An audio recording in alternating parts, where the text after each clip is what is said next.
My name is Maya Carter, and the night my family tried to sell my grandmother's house was the night I finally understood that blood doesn't always mean loyalty. Looking back now, I should have seen the warning signs much earlier. The strange phone calls that stopped when I entered a room, the family meetings I was never invited to, the way my parents suddenly became overly attentive whenever my grandmother's finances came up in conversation. At the time, I convinced myself I was imagining things.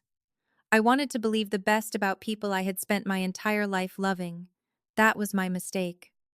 It all started on a Sunday evening when my father called and insisted the entire family gather at Nana Josephine's house for dinner. He claimed it was important. Family only. No excuses. That alone was unusual. My father rarely organized anything unless it benefited him or my older brother Brad. Still, Nana sounded excited when she called me afterward.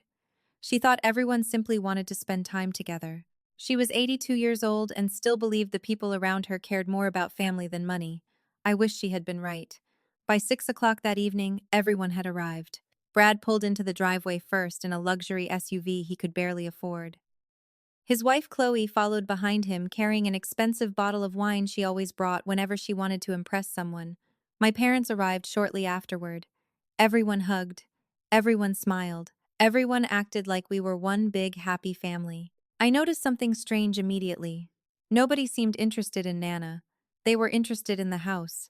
The house sat on nearly 3 acres of land in one of Atlanta's fastest-growing neighborhoods. Nana and my late grandfather had bought it more than 50 years earlier when nobody wanted to live in that area. Now, developers were building luxury townhomes all around the neighborhood. Property values had exploded. People saw memories when they looked at Nana's house. Brad saw dollar signs. During dinner, the conversation felt rehearsed. Every topic somehow led back to real estate. Property values, housing demand, development opportunities, investment potential. I watched Brad carefully. He couldn't stop smiling. That usually meant he wanted something. Brad had always been that way. Growing up, he was the golden child. If he broke something, someone else got blamed. If he failed, someone else caused it. If he needed money, my parents found a way to provide it. By 43, he still behaved like the world owed him success. The problem was that the world had finally stopped agreeing. His construction company had struggled for years. Several projects had stalled. Creditors called constantly. Yet somehow, my parents still treated him like a misunderstood genius waiting for his big breakthrough. Halfway through dinner, my father tapped a spoon against his glass. The room became quiet. My stomach immediately tightened. That wasn't a casual gesture. It was the kind of thing people did before making announcements. "We've been discussing the future," my father said. Brad exchanged a quick glance with Chloe. My mother smiled nervously. Nana looked confused. "What future?" she asked. My father leaned forward. "Your future, Mom." Something in his tone bothered me. It sounded less like concern and more like a business presentation. "The house has become difficult to maintain," he continued. "The stairs, the yard, the repairs." Nana frowned. "I maintain it just fine. For now," my mother added quickly. "But we're thinking long term." There it was. We. Nobody had asked Nana what she wanted. Nobody had included her in these discussions.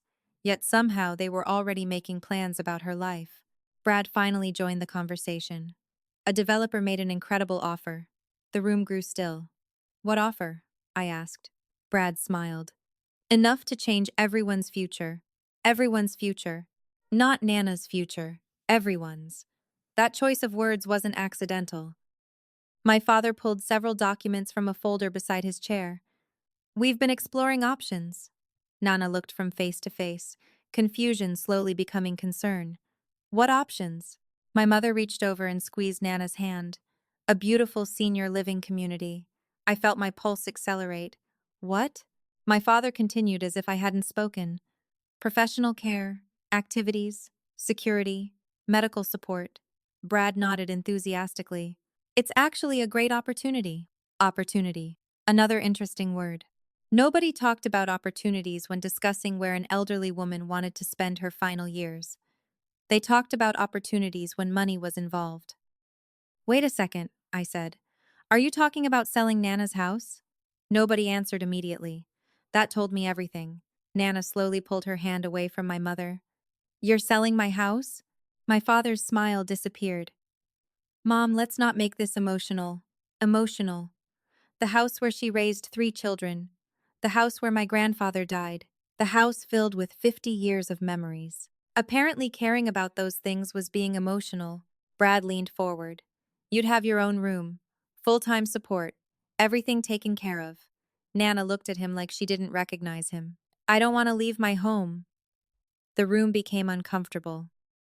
Not because they cared about her answer, because she had disrupted the script.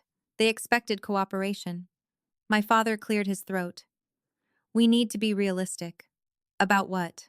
I asked. My mother answered before he could. About what's best for everyone. There it was again. Everyone. Somehow Nana's future had become a group decision. I looked around the table and realized something chilling. This wasn't a discussion. The decision had already been made. The documents were prepared. The talking points were prepared.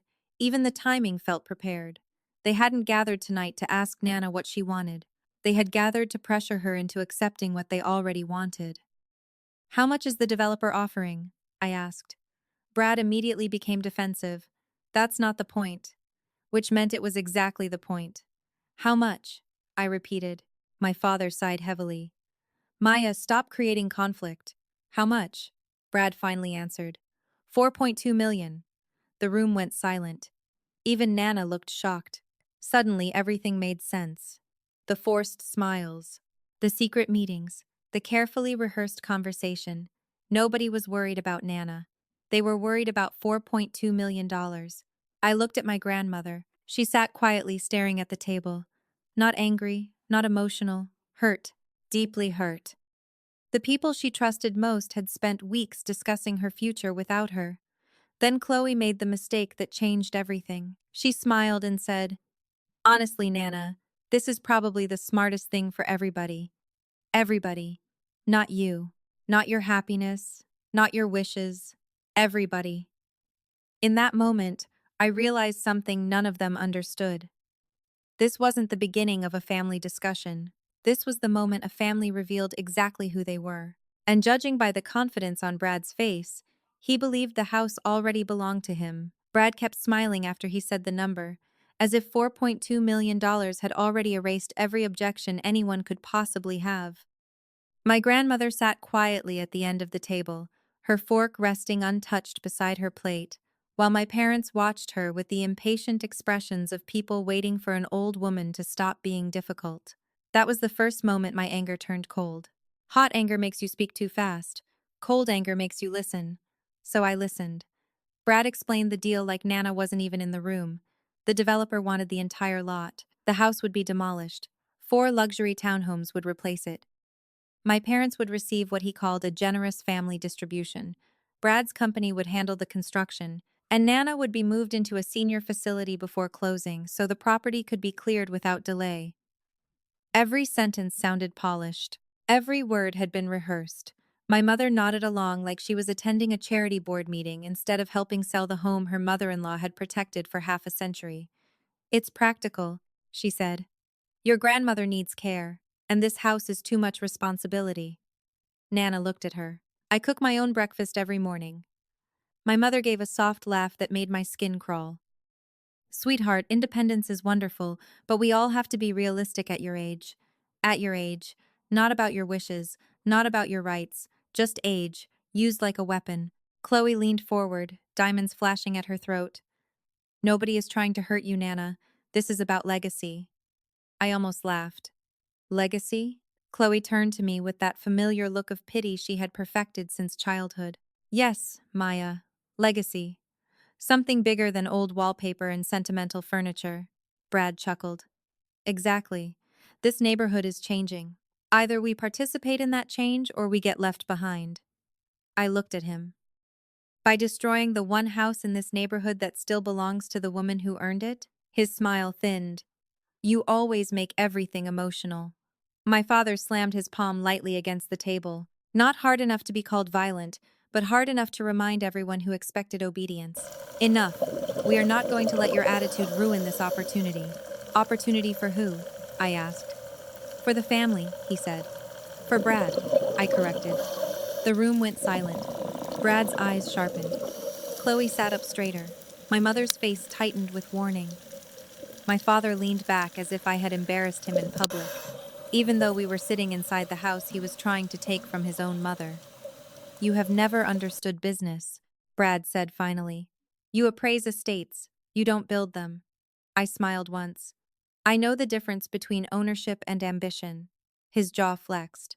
Chloe jumped in before he could respond. "There it is, the jealousy." I turned toward her. "Jealousy?"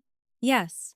You cannot stand that Brad knows how to create wealth. You spend your life cataloging other people's antiques while we build something real." My mother whispered, "Chloe, don't upset yourself," as if my sister were the victim. That small sentence told me everything. They had already chosen sides before the first course was served. My father pushed the folder closer to Nana. "Mom, all we need is your cooperation. Brad's attorney can handle the paperwork. You won't have to worry about anything." Nana stared at the folder but did not touch it. "And where is this place you want to send me?" My mother brightened, grateful for a question she could answer with a brochure. "Shady Pines. It's very clean, Brad found it. They accept Medicare, and they have group activities." I felt my stomach drop. Shady Pines is under state investigation. My mother's smile vanished. Brad frowned. "That's an exaggeration." "No, it isn't. I reviewed a trust case last year involving a resident who died after repeated neglect complaints. You are not sending Nana there because it's cheap." My father stood. His chair scraped against the floor and the entire table went quiet. "You will watch your tone." There he was. Marcus Carter, respected church deacon, beloved community figure, absolute tyrant when challenged inside a room where he expected control. "Your brother-in-law is trying to help this family move forward. Your mother and I have carried the burden of maintaining our reputation for decades. You think legacy is a house. Legacy is influence. Legacy is status.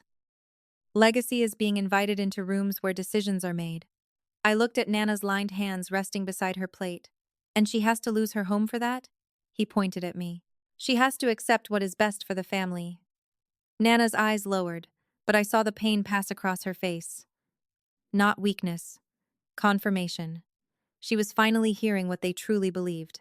She was not a mother, not a matriarch, not the woman whose sacrifices gave them their start. She was an obstacle between them and money. Brad stood too, encouraged by my father's anger. "Let me make this simple. The market is hot right now.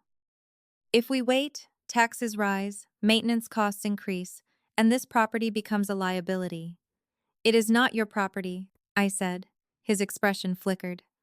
Just for a second. Too quick for anyone else to catch. But I caught it. "It's family property," he said. Interesting answer. Chloe rolled her eyes. "Maya, stop acting like some courtroom hero. Nobody needs your permission." "Maybe not mine," I said. My father leaned across the table. "This family has tolerated your disrespect long enough. You left the path we gave you. You refused the corporate position I arranged. You built your little career inspecting dead people's belongings, and now you think that makes you smarter than everyone else." My mother nodded, tears suddenly gathering in her eyes like she had practiced them. "We invited you tonight hoping you would be supportive for once. But you always have to make everything about your bitterness." I looked around the table at every face.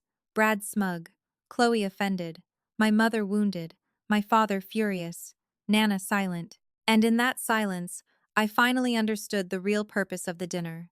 They hadn't invited me to inform me. They invited me to watch them win. They wanted me present when they erased Nana's home so I would understand my place in the family hierarchy. Brad was the visionary. Chloe was the golden daughter. My parents were the respectable elders. Nana was the asset. And I was supposed to be the resentful outsider who complained but had no power. That was their mistake. I folded my napkin neatly and placed it beside my plate. "Before anyone signs anything," I said calmly, "there is one question none of you has asked." Brad laughed. "And what question is that?" I looked directly at my father. "Who actually has the legal authority to sell this house?" His confidence did not disappear immediately. It cracked slowly. My mother looked confused. Chloe looked annoyed. Brad looked suddenly alert. But Nana finally lifted her eyes and met mine from across the table. For the first time all evening, she smiled. The smile on Nana's face lasted less than a second, but it changed the entire room. Brad saw it too. His confidence immediately shifted into caution. For the first time that evening, he looked uncertain. My father noticed the exchange and frowned. "What are you talking about?" he asked. I folded my hands calmly on the table. I asked a simple question. Who has the legal authority to sell this house? Chloe let out an exaggerated sigh. Seriously? Nana owns the house. Does she? I asked. Chloe opened her mouth, then stopped. She didn't know. Neither did Brad. Neither did my parents. The silence that followed told me something important. For weeks they had been discussing developers, construction plans, relocation schedules, and distribution of money. Yet none of them had bothered to verify the one thing that actually mattered: ownership. They assumed ownership worked the way they wanted it to work. Real life doesn't care about assumptions. My father pointed toward the folder. The property is in your grandmother's name. I looked at Nana. Is it? Another brief smile appeared on her face. This time I knew exactly what it meant. 3 years earlier, after helping settle an estate dispute for one of my clients, I had a long conversation with Nana about asset protection. She had been worried, not about strangers, about family. At the time, she never mentioned names, but she didn't need to. Brad's financial problems were already becoming obvious. Several contractors had sued his company. Loans kept appearing. Business ventures kept failing. Nana wasn't naive. She saw what was happening. She simply hoped she was wrong. Maya, my father said sharply, stop speaking in riddles. I reached into my bag and removed a thin blue folder. Brad's eyes immediately narrowed. He recognized confidence when he saw it. What's that? He asked. Documentation. Nobody spoke. I slowly opened the folder. Inside sat copies of public records I had requested years earlier. Records I never expected to need. Records I suddenly felt very grateful to have. 3 years ago, I said, Nana met with an estate attorney. My mother looked confused. Why? Nana answered herself. Because I wanted to. My father turned toward her. You never told us. Nana's expression hardened. Nobody asked. That landed harder than anyone expected. For years, my parents had spoken about Nana rather than speaking to her. The distinction suddenly became visible to everyone. I slid the first document across the table. Brad grabbed it before anyone else could. His eyes moved quickly across the page, then slowed, then stopped. The color drained from his face. Exactly the reaction I expected. What is it? Chloe asked. Brad didn't answer. My father snatched the document from his hands. Within seconds, his expression changed too. No. The word escaped before he could stop it. My mother leaned closer. Marcus? He ignored her. He kept reading. Then reading again, as if repetition might somehow change the words. It didn't, because the document was real. The filing date was real. The signatures were real. The legal structure was real. Most importantly, the trust was real. What's happening? Chloe demanded. I looked directly at her. The house isn't owned by Nana anymore. Her face brightened instantly. She thought that helped them. Then I continued. It hasn't been owned by Nana for 3 years. The room froze. Brad stood abruptly. That's impossible. No, I said calmly. It's recorded with the county. You can verify it yourself tomorrow morning. My father finally looked up from the paperwork. You knew about this? Yes. How long? 3 years. The answer made him angrier than the trust itself. Not because I had done anything wrong, because I had information he didn't control. My mother stared at the documents. Then who owns the house? An irrevocable trust. Silence. Complete silence. Most people hear the word trust and imagine a savings account. Wealthy people know better.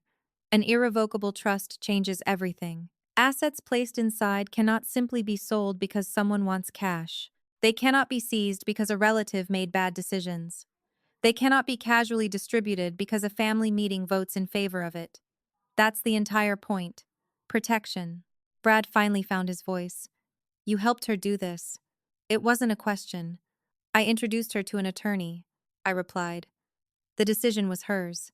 He laughed once. A short, angry sound. Of course it was. Nana looked directly at him. It was. His smile disappeared. My father slammed the papers onto the table. Why would you do something like this without consulting your family? Nana's expression remained calm. I did consult my family. He looked around in confusion. When? She pointed at me. Her.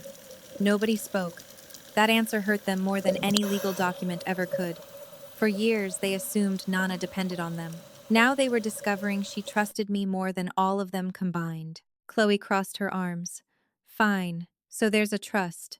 Trusts can be changed. I almost felt sorry for her. Almost. Not this one. The room became still again. Brad looked up immediately. What do you mean? I mean it's irrevocable. My father cursed under his breath. My mother looked like she might faint.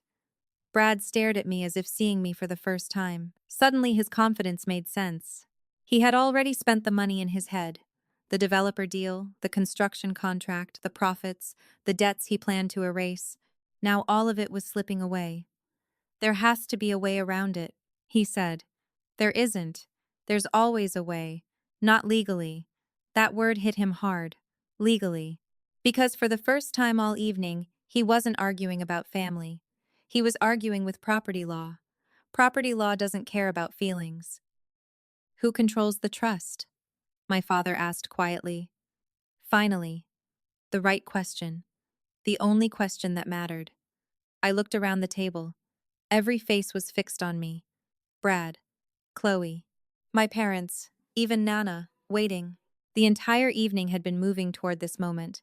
I closed the folder and placed both hands on top of it. The trust has one trustee. Brad's breathing visibly changed. My father stared at me. My mother looked terrified. Deep down, I think they already knew the answer. They just didn't want to hear it spoken aloud. Who? Brad asked. I met his eyes. Me. Nobody moved. Nobody spoke. The silence lasted so long I could hear the grandfather clock in the hallway ticking.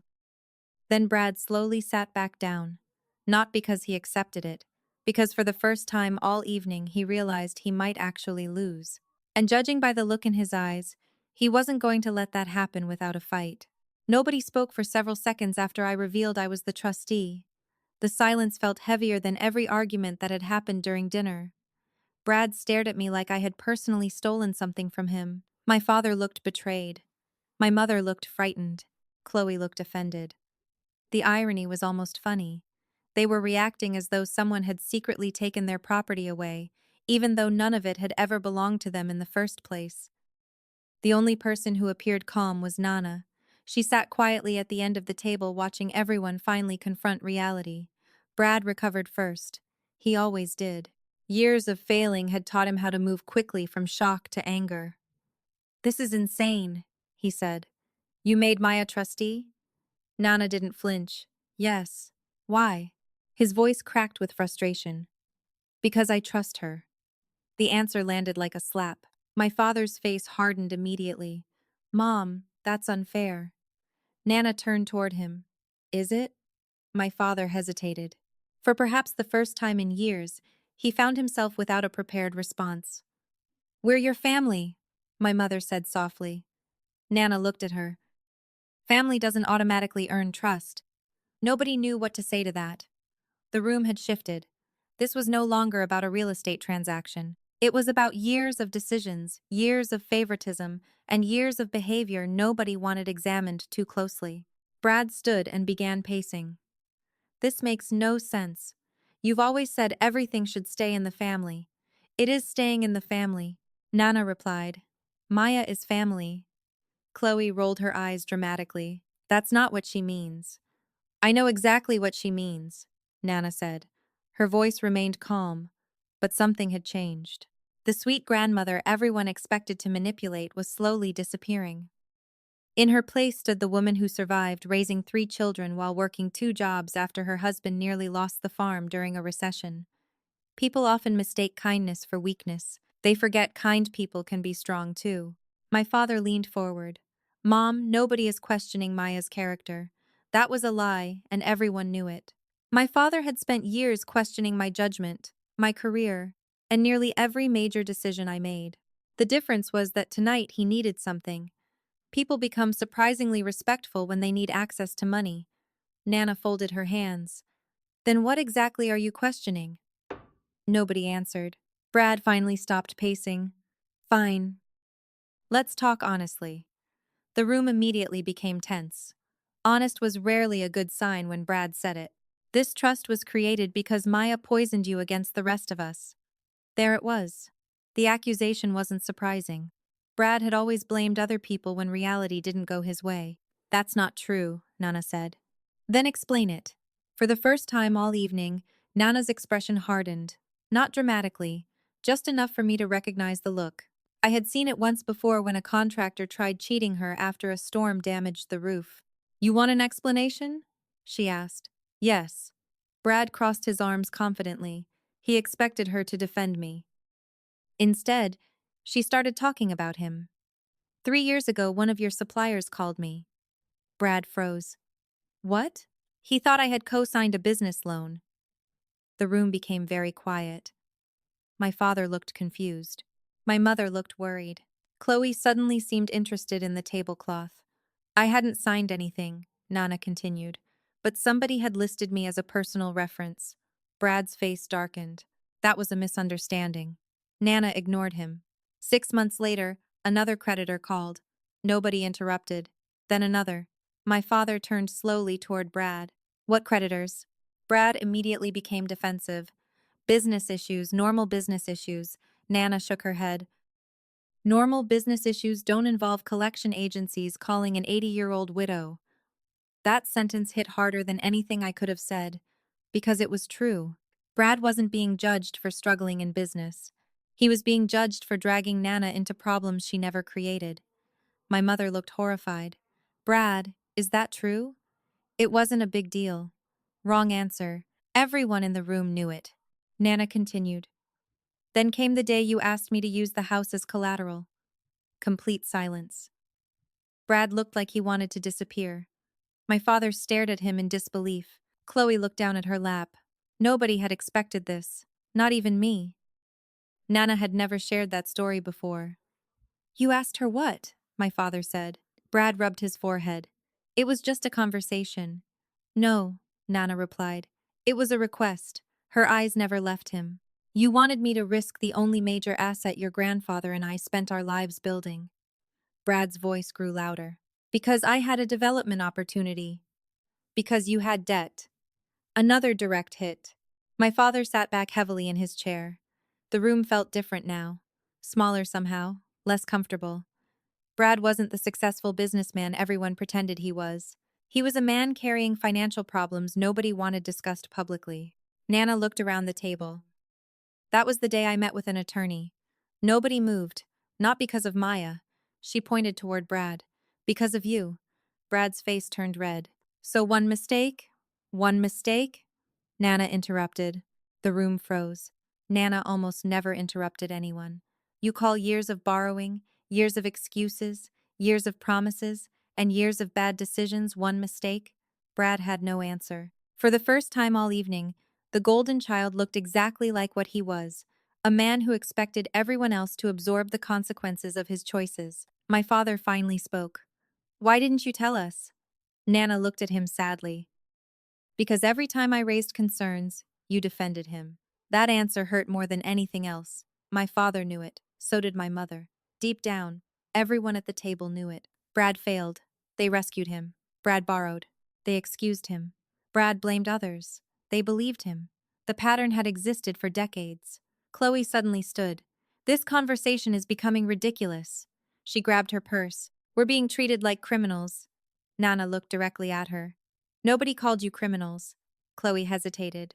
Then what are you calling us? Nana's eyes moved slowly from Chloe to Brad, then to my parents. People I can no longer afford to trust with my home. The silence that followed felt final. Brad clenched his jaw so hard I thought he might crack a tooth. Then something changed in his expression. The embarrassment disappeared. The anger disappeared. What replaced them worried me far more. Determination. Cold determination. He looked directly at me. Not Nana. Me. You think this is over? he asked quietly. I met his gaze. No. He nodded slowly. Good. Because it isn't. Then he picked up the trust documents from the table and tapped them once with his finger. Every legal structure has weaknesses. The room went silent again. And tomorrow morning, Brad said, my attorney is going to start looking for yours. After Brad left with his threat hanging in the air, nobody touched dessert. The dinner that had started as a carefully planned ambush was slowly falling apart. My father sat silently staring at the trust documents. My mother looked exhausted. Chloe kept checking her phone. Nana quietly collected dishes as though the evening had been completely ordinary. I stood to help her, but she gently shook her head. Let them sit with it for a while, she said. The words weren't directed at me. They were directed at everyone else in the room. Nobody argued. A few minutes later, my parents finally left. Chloe followed them. Brad was already gone. By 9 o'clock, the house was quiet again. Only Nana and I remained in the kitchen. She poured 2 cups of tea and motioned for me to sit. For several moments, neither of us spoke. The silence felt different now. Not uncomfortable. Honest. Finally, Nana looked at me and smiled sadly. You know they're going to come after you. I nodded. I know. Brad won't let this go. I know that too. Nana stared into her tea. Sometimes I wonder where I went wrong with that boy. I almost laughed. You didn't. She looked up. Didn't I? I shook my head. You loved him. That's not a mistake. Her smile faded. Maybe loving someone too much becomes one. That sentence stayed with me.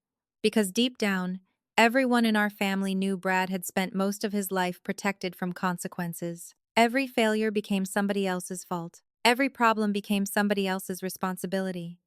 Every lesson life tried to teach him was intercepted by people who loved him too much to let him learn it. The next morning, I arrived at my office before sunrise. I couldn't stop thinking about the look Brad gave me before leaving. It wasn't the look of a man planning to negotiate. It was the look of a man planning to attack. People like Brad rarely solve problems. They create new ones. Around 10 o'clock, my assistant knocked on my office door. Your mother is here. I immediately knew it wasn't a social visit. My mother never came to my office unless she wanted something. 5 minutes later, she sat across from me holding a paper coffee cup she hadn't touched. Your father is upset, she said. No hello, no small talk, straight to the mission. Good morning to you too, she sighed. Maya, please don't do this. Do what? Destroy the family. I stared at her. The accusation would have been funny if it wasn't so predictable. Brad tried to take Nana's home. Brad pressured an 82-year-old woman. Brad spent months planning around money that didn't belong to him. Yet somehow I was the person destroying the family. Mom, I said carefully, Brad created this situation. He's under pressure. Everyone is under pressure. She lowered her voice. You don't understand how serious his financial problems are. That caught my attention immediately. My mother realized it too late. Her eyes widened slightly. She had revealed more than she intended. What financial problems? She looked away. Nothing. Mom. Another pause. Then another. Finally, she whispered, things aren't going well. I leaned back in my chair. How not well? She hesitated. The business has struggled. Struggled. The same word families use when they don't want to say disaster. How bad is it? My mother looked genuinely afraid. Your father says everything will recover once the development project starts. There it was. The real reason behind the house.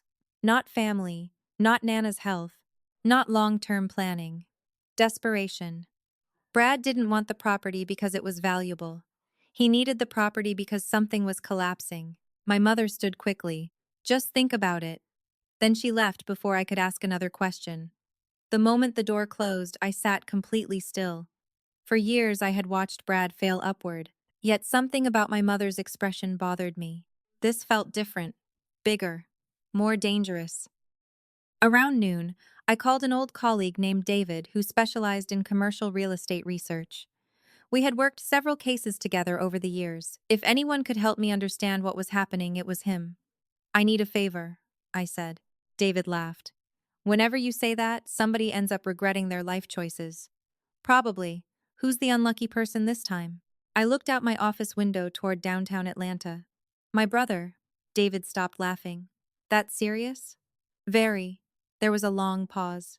Then he said, "What do you need?" "Everything public you can legally find about Brad Carter Development Group." Another pause. "That's an unusual request. Trust me," he sighed. "Give me a day." 24 hours later, David called back. His voice sounded different, more cautious. "Maya." "What?" "You need to see this." My stomach tightened immediately. "What did you find?" He didn't answer right away. Instead, I heard papers moving. Then a slow exhale. "Let's just say your brother isn't trying to buy your grandmother's house." Silence filled the line. "He's trying to save himself." I felt a chill move through my body. How bad? Another pause. Longer this time. Bad enough that if these records are accurate, losing that property deal could destroy him. I stared at the wall. Suddenly the dinner made sense. The pressure, the urgency, the rehearsed presentation, the desperation hidden beneath Brad's confidence. For the first time, I realized the house wasn't the prize, it was the rescue plan. And if that was true, then somewhere beneath all of this was a financial secret Brad desperately didn't want anyone to find. When I hung up the phone, I opened my laptop and stared at the blank screen for several seconds. Then I created a new folder. The title was simple: Brad Carter Investigation. Because if Brad was willing to destroy Nana's future to save himself, I needed to know exactly what he was hiding. The next 48 hours changed the way I saw my brother forever. Until then, I believed Brad was desperate. What I didn't understand was how dangerous desperation becomes when it's mixed with entitlement. Most people facing financial trouble cut expenses, ask for help, or accept responsibility. Brad had chosen a different path. He had decided somebody else should pay for his mistakes. The more records I reviewed, the clearer that became. Public filings revealed lawsuits from subcontractors, delinquent vendor accounts, construction delays, missed loan obligations. Individually, none of it looked catastrophic. Together, they painted a picture that was impossible to ignore. Brad Carter Development Group wasn't struggling. It was bleeding money. By Wednesday afternoon, David arrived at my office carrying 2 banker boxes filled with records. He placed them on the conference table and looked at me carefully. "Before I show you this, I need to ask something." "What?" "How much does your family know?" I immediately understood the question. "Not much." He nodded slowly. "Then they're about to have a very bad week. We spent nearly 3 hours going through documents, tax liens, pending judgments, loan extensions, contractor disputes. Every file added another crack to the image Brad had spent years creating: the successful developer, the visionary entrepreneur, the future family leader. It was all smoke. Expensive smoke, but smoke nonetheless. Around 6 o'clock, David slid a document toward me. "This is the one that worries me." I looked down. My stomach tightened instantly. "What is it?" "A bridge loan." The number printed near the bottom made me sit upright. The amount was far larger than I expected. Much larger. Suddenly, the developer deal made perfect sense. Brad didn't need Nana's property to make money. He needed it to survive. Without the project, the loan would come due. Without the loan, several creditors would begin demanding repayment. Without repayment, everything could collapse. I stared at the page for several moments. "Does my father know?" David laughed without humor. "If he does, he's a better actor than I think." That answer bothered me, because despite his flaws, my father wasn't stupid. Yet he had walked into Nana's dining room fully committed to Brad's plan. Either he didn't know the truth or Brad had lied to him too. Neither possibility was comforting. The following evening, Nana called. Her voice sounded tired. "Your brother came by." I immediately stopped what I was doing. "What happened?" A pause followed, long enough to make me nervous. He wanted to talk. About the house? About family. That answer told me everything. Whenever Brad said family, money was usually hiding nearby. "What did he say?" Nana sighed. "He said I was choosing strangers over my own blood." My jaw tightened. "And?" Another pause. Then Nana quietly repeated his exact words. "He said the house is the only useful thing I have left to contribute." For a second I thought I had misheard her. "He said what?" Her voice remained calm. Too calm. The kind of calm people use when they're trying not to reveal how much something hurt. It's all right. No, it isn't. I stood from my desk and began pacing. He actually said that? More or less. More or less. Nana was protecting him even now, which meant the real conversation was probably worse. Anger settled into my chest. Not explosive anger. Focused anger. The dangerous kind. Because that sentence revealed exactly how Brad saw her.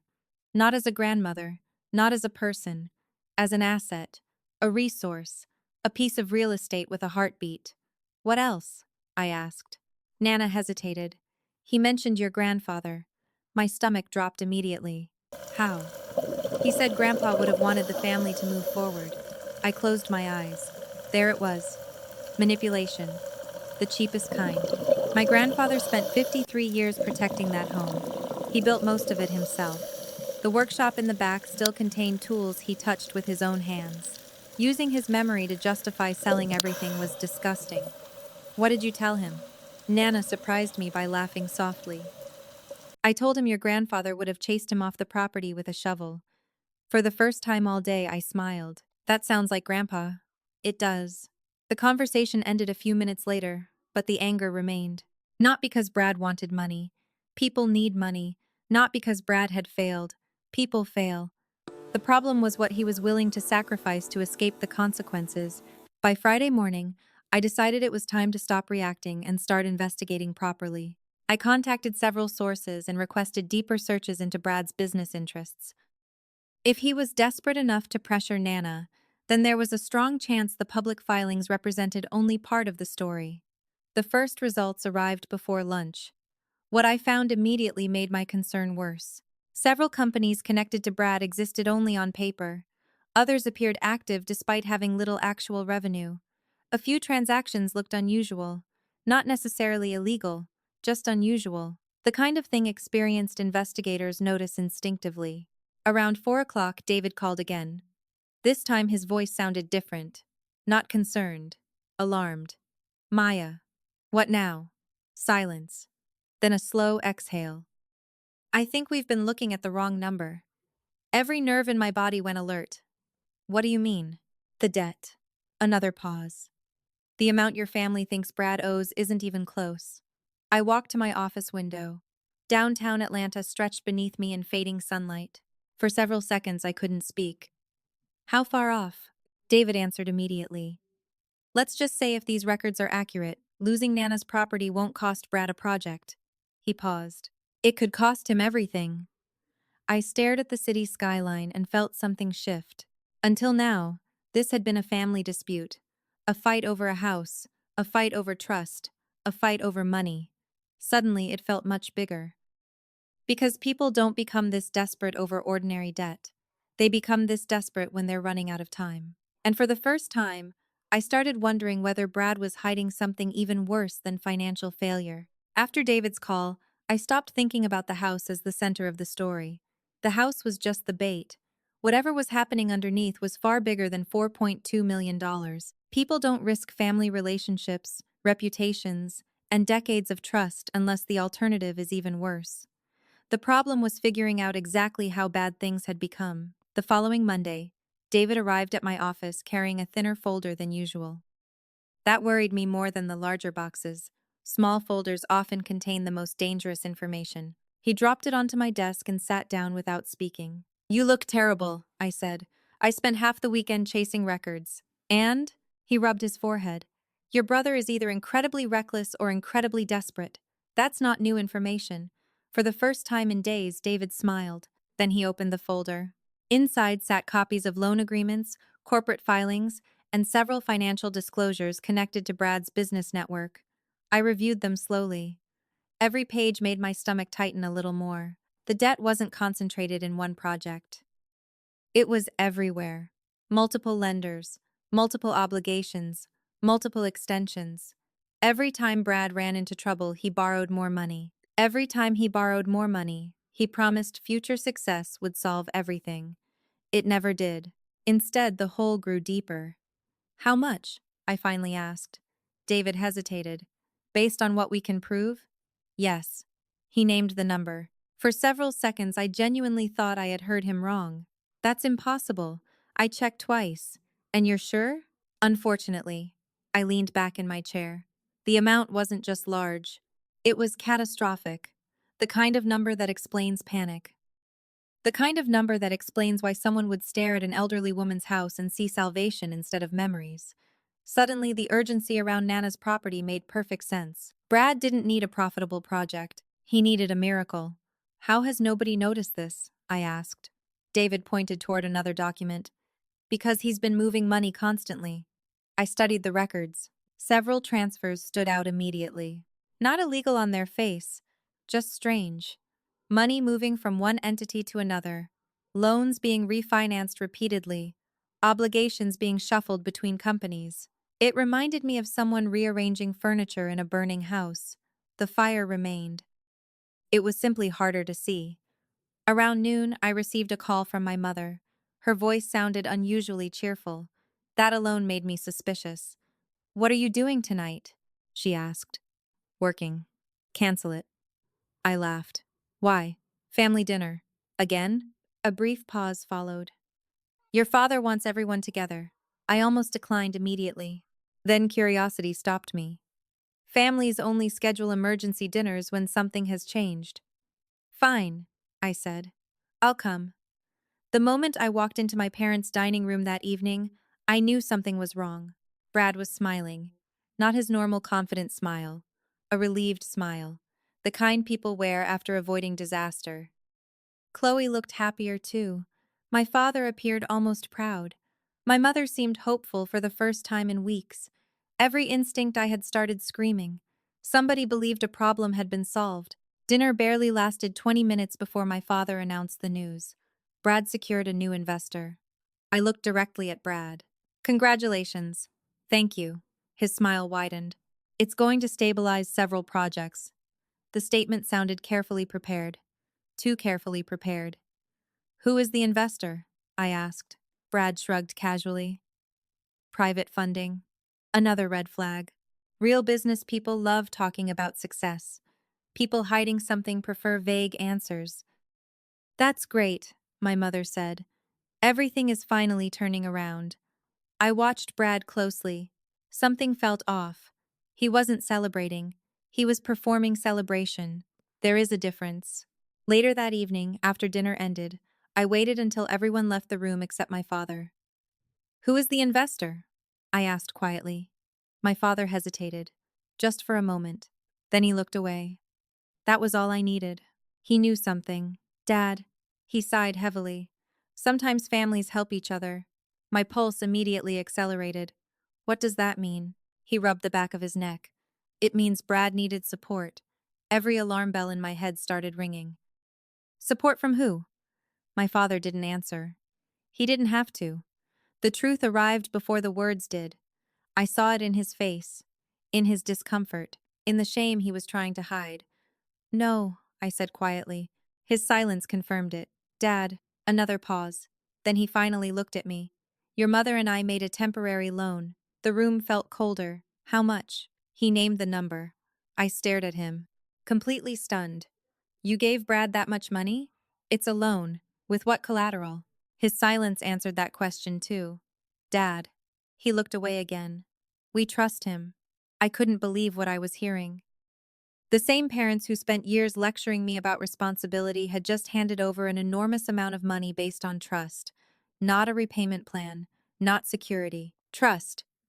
"Where did the money come from?" I asked. This time he answered immediately. "Retirement savings." The words hit like a punch. My father must have seen the horror on my face because he immediately tried defending the decision. "It's temporary. You gave your retirement money to Brad? He'll pay it back." "When?" No answer. "How?" No answer. "With what?" Still. Nothing. Suddenly everything became clear. Brad wasn't just risking Nana's future anymore. He was risking theirs too. The house wasn't the only lifeline he had targeted. He had already reached into my parents' future and convinced them to hand him part of it. The worst part wasn't the money. It was the pattern. Brad failed. Someone rescued him. Brad failed again. Someone rescued him again. The cycle never ended because nobody allowed it to end. When I finally left that night, I sat inside my car for nearly 10 minutes without turning the engine on. The debt was worse than I imagined. The desperation was worse than I imagined. But one realization disturbed me more than anything else. If Brad had already taken money from my parents and was still fighting for Nana's house, then the financial hole underneath him had to be far deeper than anyone realized. And for the first time, I began wondering whether some of that missing money had come from places nobody in the family knew about yet. The next week answered a question I had been asking myself since the first family dinner. What would happen if my parents learned the truth about Brad's financial situation? For years, I believed they defended him because they didn't know how bad things were. I was wrong. The truth was much harder to accept. They knew enough. They simply didn't care. As long as Brad remained standing, they were willing to sacrifice almost anyone else. That realization arrived on a Thursday afternoon when my mother called and asked me to come to their house. Her voice sounded strained, not emotional, defeated. Against my better judgment, I agreed. When I arrived, Brad and Chloe were already there. My father sat at the dining room table with several documents spread out in front of him. The moment I walked in, I knew this wasn't a family visit. It was another meeting, another plan, another attempt to solve Brad's problems with someone else's future. Sit down, my father said. I remained standing. What is this? Brad looked exhausted. Dark circles had formed beneath his eyes. For the first time in years, he looked like a man carrying weight he could no longer hide. If I hadn't known him so well, I might have felt sorry for him. Then he opened his mouth. We need to find a solution. Any sympathy disappeared immediately. We, not I. We. The language of people who expect others to carry their burden. My father slid a document toward me. Your mother and I have been discussing alternatives. I glanced down. My stomach tightened. They had prepared multiple proposals involving Nana's trust. Not legal ways to dissolve it. Ways to pressure Nana into changing her mind. Public pressure. Family pressure. Emotional pressure. The words were polite. The intention wasn't. You can't be serious. My father folded his hands. We're trying to save this family. By manipulating an 82-year-old woman? Chloe immediately jumped in. Nobody is manipulating anyone. Really? I held up the papers. Then why are there notes about coordinated family conversations? Nobody answered. Because they couldn't. The evidence sat right there in black and white. My mother looked embarrassed. Brad looked irritated. My father looked angry that I had noticed. You're twisting things, he said. No, I'm reading them. The room fell silent. Then Brad leaned forward. You don't understand what's at stake. I laughed. Then explain it. For several seconds he didn't speak. Finally he said, hundreds of jobs. I almost believed him. Almost. Then I remembered the records, the debt, the hidden liabilities, the bridge loans. This wasn't about employees anymore. It was about survival. His survival. How many? I asked. He frowned. What? How many jobs? Silence. You just said hundreds. More silence. Finally, he looked away. That told me everything. It was another emotional argument designed to avoid facts. My father immediately stepped in. This isn't helping. No, I agreed. The truth rarely helps people who are hiding things. Chloe pushed back her chair. You always do this. Do what? Act superior. I stared at her. Brad is drowning in debt. Nobody denied it. Mom and Dad gave him retirement money. Nobody denied that either. Now you're discussing ways to pressure Nana into giving up her house. Still nobody denied it. Chloe folded her arms. Families help each other. I nodded slowly. Exactly. She looked confused. What? Families help each other. They don't use each other. The silence that followed was uncomfortable. Not because I was wrong. Because everyone knew I was right. Then my mother started crying. Real tears this time. Not the controlled kind she often used to redirect conversations. These were genuine. I don't know what we're supposed to do. For a moment, my anger softened. My mother looked exhausted, older somehow. The situation was finally reaching her. The debt, the pressure, the lies, all of it. You stop rescuing him, I said quietly. Brad immediately stood. That's easy for you to say. No, it's difficult. That's why you've avoided it your entire life. His face turned red. You think you're better than me? No. I looked directly at him. I think you're terrified. The room froze. Brad took a step toward me. Careful. Why? Another step. Because you don't know everything. That sentence caught my attention immediately. Not because of the threat, because of the wording. You don't know everything. Most people say you're wrong. Brad didn't. He simply claimed I lacked information. The distinction mattered. Before I could respond, my father stood between us. Enough. Nobody moved. For several seconds, the room felt ready to explode. Then Brad grabbed his jacket. Fine. He headed toward the door. Chloe followed immediately. Halfway across the room, he stopped and turned back toward me. You think the trust protects you? His voice sounded strangely calm now, more dangerous than before. It protects Nana. He smiled. Not a happy smile. The kind people wear after making a decision. We'll see. Then he left. The front door slammed hard enough to shake the pictures on the wall. For several moments, nobody spoke. My mother wiped tears from her face. My father stared at the floor. Finally, I looked at him. What does he mean? My father didn't answer immediately. When he finally spoke, his voice sounded tired. Brad doesn't quit when he wants something. A chill ran through me, because I knew that was true. All my life, Brad had operated under the same rule. If the direct path failed, he found another one. If one door closed, he looked for a window. If someone told him no, he searched for a way around them. Walking back to my car that evening, I couldn't shake the feeling that something had changed. The arguments were over. The pressure campaign had failed. Brad knew the trust wasn't going to collapse on its own, which meant he would need a new strategy. A more aggressive strategy. The next morning, I learned exactly what that strategy was when Nana called before sunrise. Her voice was shaking, not with fear, with disbelief. Maya, she said, there's a police officer standing on my front porch asking questions about me. I arrived at Nana's house less than 20 minutes after her phone call. The entire drive there, I kept telling myself there had to be a reasonable explanation. Maybe a neighbor reported something. Maybe there had been a misunderstanding. Maybe the officer was there for someone else.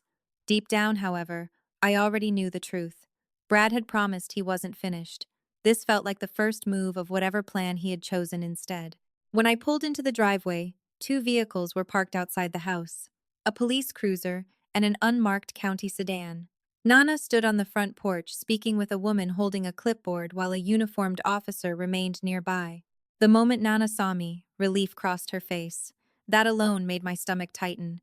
My grandmother rarely looked frightened. Maya, she called. I walked quickly toward the porch. What's happening? The woman introduced herself as Linda Perez from Adult Protective Services.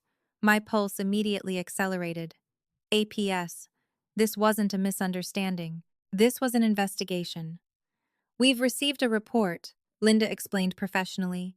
A report alleging possible elder neglect, financial manipulation, and coercive control.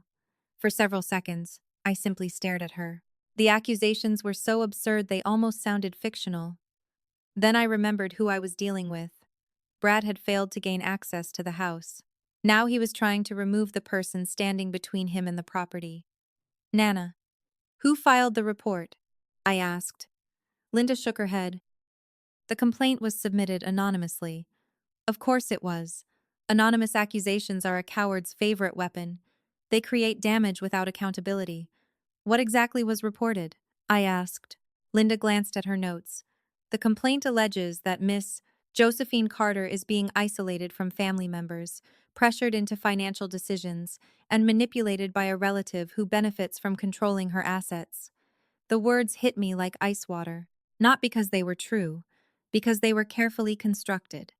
Whoever wrote the complaint understood exactly how APS investigations worked. They weren't accusing me of stealing. They were accusing me of influence, control, undue pressure. The very things Brad and my parents had actually been doing. They had simply reversed the story. I looked at Nana. Did anyone contact you before today? No. Linda immediately made notes on her clipboard. Then she asked Nana a series of routine questions. Did she know where she was? Did she manage her own finances? Did she prepare her own meals? Did she understand what a trust was? Nana answered every question calmly, correctly, confidently. The officer's posture gradually relaxed. Linda's expression softened. Everything appeared to be moving in our favor. Then a second vehicle arrived. I recognized it immediately. Brad's SUV. My jaw tightened. The timing wasn't accidental. He stepped out looking concerned. Not angry, not defensive, concerned. It was the best acting performance I had ever seen him give. Chloe emerged from the passenger side carrying a worried expression of her own. They walked toward the house as though they had just learned terrible news. Nana, Chloe called. Are you all right? Nana didn't answer. Brad approached Linda first. I'm Brad Carter. Linda nodded politely. Mr. Carter. He looked heartbroken. Absolutely heartbroken. We've been worried about her for months. I nearly laughed. The performance was that shameless. Brad continued speaking before anyone could interrupt. My grandmother has become increasingly isolated from the family. Linda made another note. Isolated? Brad nodded sadly. We used to see her constantly. Then certain people started controlling access. Certain people. Not names. Just implications. Chloe jumped in immediately. We tried reaching out. Another lie. We tried family meetings. Phone calls. Visits. Another lie. She stopped talking to us. Bigger lie. I watched Linda carefully. To her credit, she wasn't accepting anything at face value. She simply recorded information. Good investigators collect facts before forming conclusions. Unfortunately, accusations still create damage. That was the point. Even if the complaint failed, Brad wanted scrutiny, pressure, delay, any obstacle that might weaken Nana's resolve. Interesting, I said calmly. Everyone turned toward me. Because 2 weeks ago you were trying to move her into a facility under state investigation. Brad's expression flickered for half a second, then recovered. We were trying to help. By selling her house? Chloe crossed her arms. This isn't about the house. That statement was so ridiculous even the officer raised an eyebrow. Nana finally spoke. Then why did you bring contracts? Silence. Beautiful silence. Brad's face tightened. Chloe looked away. Linda made another note. The conversation continued for nearly 40 minutes. Questions, answers, clarifications. Throughout the process, one thing became increasingly obvious. Nana was mentally sharp, completely capable of making decisions, completely aware of her finances, completely aware of the trust. Every answer strengthened her position. Every answer weakened the anonymous complaint. Eventually, Linda closed her folder. Miss Carter, based on what I've observed today, I don't see any immediate concerns regarding your competency or safety. Relief washed across Nana's face. Brad looked like he had swallowed glass. The investigation wasn't ending completely. APS still had procedures to follow. Reports to complete. Documentation to review. But the outcome was becoming obvious. The problem for Brad wasn't that he lost. The problem was that he had shown his hand. He was willing to weaponize government agencies against his own grandmother. That revelation changed everything. As Linda prepared to leave, she paused and looked at Nana. There is one thing I would like to do before closing my preliminary assessment. Nana nodded. What's that? Linda glanced at me, then at Brad, then back to Nana. I'd like to speak with you privately. The entire atmosphere shifted instantly. Brad's eyes narrowed. My pulse quickened. Private conversations are where investigators often learn what people won't say in front of family members. Linda wasn't interested in our arguments anymore. She wanted the truth directly from Nana. And judging by the calm smile slowly appearing on my grandmother's face, she was more than ready to give it to her. The moment Linda asked to speak with Nana privately, Brad's confidence vanished. It happened so quickly most people would have missed it. 1 second he looked like a concerned grandson trying to protect an elderly relative. The next second he looked like a man realizing his plan might be collapsing. Linda politely asked everyone else to wait outside. Brad immediately objected. I'd prefer to stay. Linda smiled professionally. That won't be necessary. His jaw tightened. She's 82. And fully capable of answering questions on her own. End of discussion. 10 minutes later, the front door closed behind Linda and Nana, leaving the rest of us standing in the yard. Nobody spoke. Chloe stared at her phone. The officer remained near his vehicle. Brad paced back and forth along the driveway.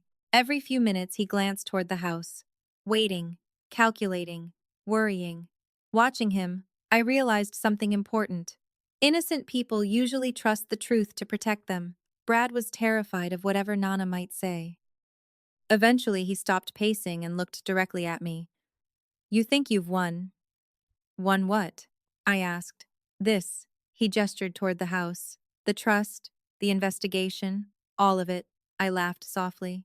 "Nobody wins when a family reaches this point." His eyes narrowed. "You always loved being the victim." That accusation almost impressed me. It took real commitment to portray himself as the injured party after weaponizing APS against his grandmother. "Interesting," I said, "because from where I'm standing, the person who filed an anonymous complaint against an 82-year-old widow seems a lot closer to victimhood than I do." Chloe immediately stepped in. "You can't prove Brad filed anything." The statement was technically true.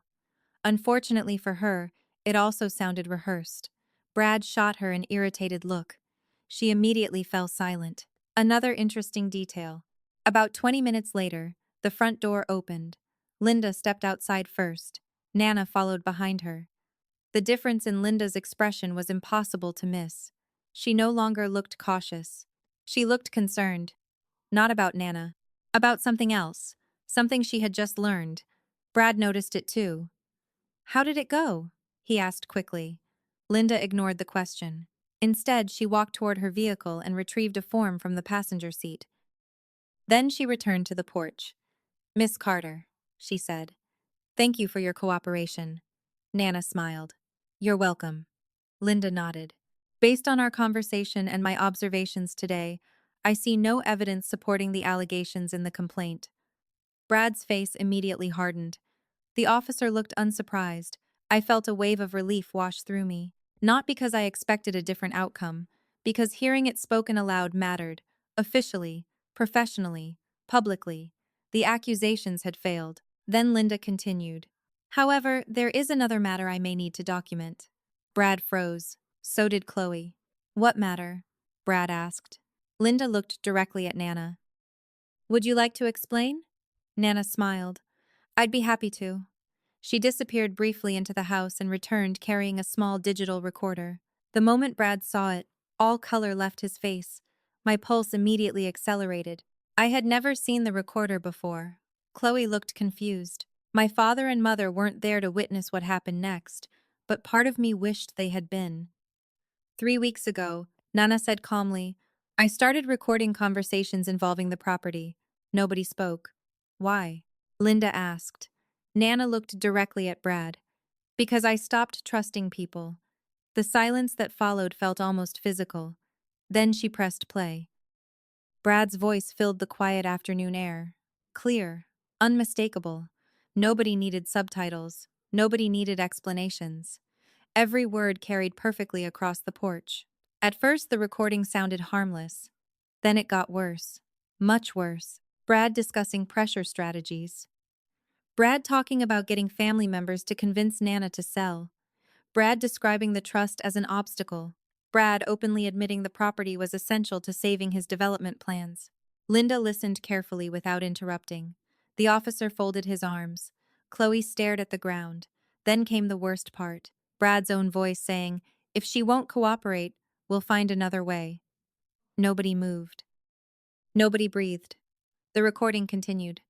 More discussions, more pressure, more manipulation. Nothing criminal, but certainly not the behavior of a loving grandson worried about his grandmother's welfare. Finally, Nana stopped the recording. Complete silence followed. Linda looked at Brad. "Would you like to explain that statement?" Brad opened his mouth. Nothing came out. For perhaps the first time in his life, he had run out of explanations. Chloe attempted a rescue. "You're taking that out of context." Linda calmly held up a hand. "Then please provide the context." Chloe immediately became silent, because there wasn't one. The context was exactly what everyone had just heard. Brad wanted the house. Nana stood in the way, therefore pressure needed to be applied. Linda wrote several notes on her clipboard. The sound of her pen moving across paper seemed impossibly loud. Brad watched every word being written. He understood what was happening. The anonymous complaint had not only failed, it had backfired. Instead of raising concerns about Nana, it had raised concerns about the people trying to influence her. Around 15 minutes later, both vehicles finally left. The investigation wasn't fully closed, but the direction had changed dramatically. As the APS sedan disappeared down the street, Brad stood motionless beside his SUV. The confidence he carried for weeks was gone. "This isn't over," he said quietly. Nana surprised all of us by answering first. "No, Bradley." Her voice remained calm. "It isn't." For the first time since I arrived, he looked genuinely afraid. Then he climbed into his vehicle and drove away without another word. That evening, after helping Nana prepare dinner, I sat alone at her kitchen table reviewing notes from the past week.